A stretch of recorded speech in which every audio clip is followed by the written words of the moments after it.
The anti-corruption summit in London coincides with one of the biggest corruption scandals of the century, the Panama Papers. This revelation of how the corrupt launder their illicit wealth using secret companies should strengthen our world leaders' resolve to take concrete action to stop global corruption. Already some governments have taken this opportunity to announce anti-corruption initiatives. Earlier I spoke to Dan Whitehead. He's our correspondent covering that summit in London that gets underway this week. Prime Minister Cameron's very embarrassing indiscretion caught on camera, describing Nigeria and Afghanistan as fantastically corrupt, sparking a huge war of words today.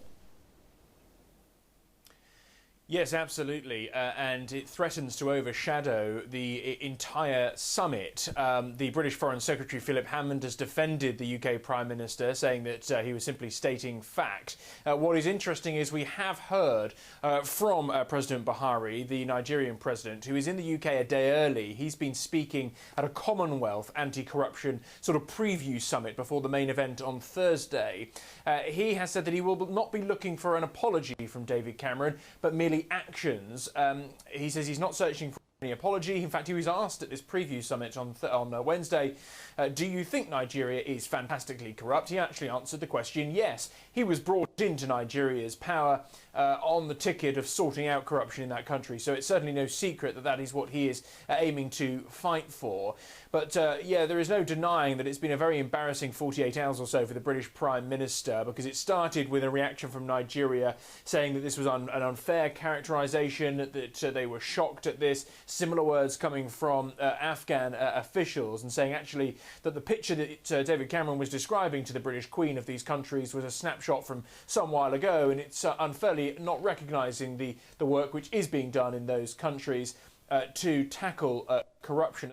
Dan, a barrage of anti-corruption initiatives on the cards. We understand the US will introduce now a package of steps to strengthen their financial transparency, combat corruption and money laundering, so on. Tell us more. Yeah, absolutely. And John Kerry will be attending on behalf of the US government the summit on Thursday. The headline of the summit is to expose, punish and drive out corruption in all walks of life. This isn't just politics, this isn't just tax havens, this is also stretching out to business, to corporate secrecy, to football bodies, which of course have been engulfed in the Panama Papers scandal as well as corruption over the last couple of years. So representatives from all of these bodies and countries will be gathering in London. The key themes, as I say, will be to look at transparency at government, to look at corporate secrecy, and actually, really importantly, to say that how can we implement the current anti-corruption laws? How can we enforce those? And this corruption summit was actually arranged before the Panama Papers scandal came out. That has certainly put it in the spotlight now, and it certainly put Prime Minister Cameron, with his personal relations in terms of the Panama Papers and the UK, right in the heart of this summit. Not only is it hosting it, but of course British tax havens are central to much of the discussion which will be taking place. Panama making global headlines recently, of course. Will their delegates be in attendance, Dan? No, Panama say that they haven't received an invite. So we don't believe that representatives from Panama will be in attendance.